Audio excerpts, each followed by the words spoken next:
Di antara apa yang hendak saya katakan di akhir nanti, bahwa ketahuilah di antara usaha-usaha yang kita bangun itu ada yang betul-betul fardu kifayah. Artinya bahwa kalau kita tidak melakukannya, itu akan mudarat bagi semua umat. Ada kita yang membangun bisnis mau makan, ada yang cemilan, ada yang sebenarnya kalau orang nggak makan pun nggak masalah, gitu ya, nggak masalah. Walaupun cara kita sekarang kata orang manajemen pemasaran itu kalau memasarkan sesuatu yang diperlukan biasa itu. Tapi sekarang yang nggak diperlukan menjadi perlu, itu baru namanya manajemen pemasaran.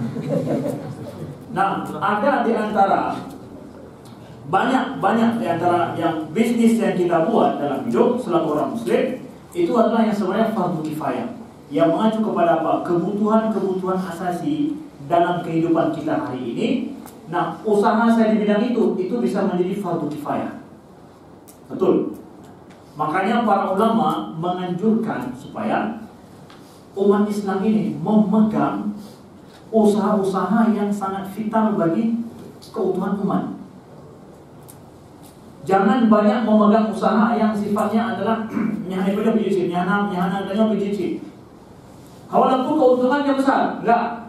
Saya bukan cuma bicara masalah keuntungan, tapi masalahnya apa? Ini keutuhan umat. Kalau kita loyo di bidang ini, umat akan berbahaya. Ini juga lewat Cina. Untuk mengokohkan eksistensi mereka dalam berdagang, imannya kita menyawanya rendah bagi orang Cina, hancur ya. Ulama mengatakan umat Islam harus mengetahui usaha mereka itu adalah ibadah, seperti tadi saya jelaskan.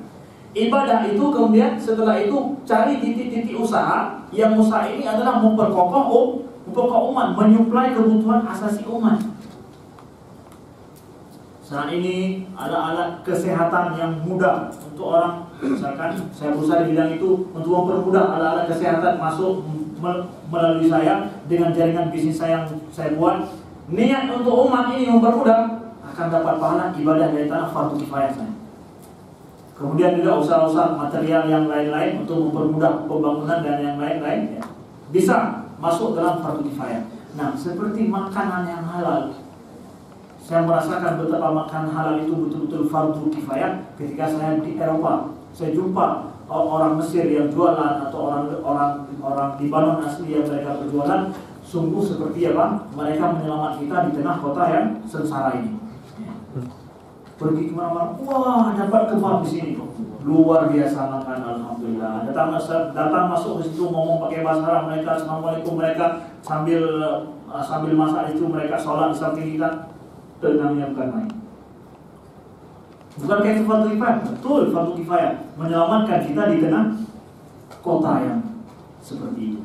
Nah, betul juga seperti pertanyaan ini di tempat-tempat lain yang non Muslim di situ banyak, umat Islam sedikit. Di situ adalah menyediakan makanan halal bagi orang Muslim makan, itu adalah niatkan untuk itu akan menjadi ibadah dan dia menjadi fardu kifayah. Yang kalau saya nggak jualan seperti ini, umat Islam tidak akan bisa makan halal di tempat ini.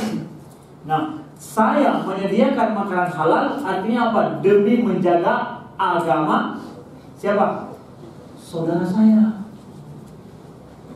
Jadi roh dabo halia mentang padahal ikut di bercampur. Nah, ini saja yang perlu dijaga, betul. Maka usaha saya seperti ini adalah untuk menjaga agama daripada saudara saya yang di tempat ini. Di Spanyol juga itu banyak kawan-kawan apalagi orang-orang dari Maroko berjualan. Maka di tempat-tempat turis di Spanyol itu paling banyak di tempat turis itu adalah yang jualannya orang Maroko, makanan Arab. Dan kebetulan memang di Spanyol itu paling banyak turis juga adalah turis dari Arab juga, orang-orang Islam paling banyak memang. Sehingga mereka bisa makan makanan halal. Tulis langsung itu halal besar-besar pakai bahasa Arab lagi. Nyaman kita, tenang, alhamdulillah. Ada saudara kita yang berjualan. Terasa betul itu fardu kifayah.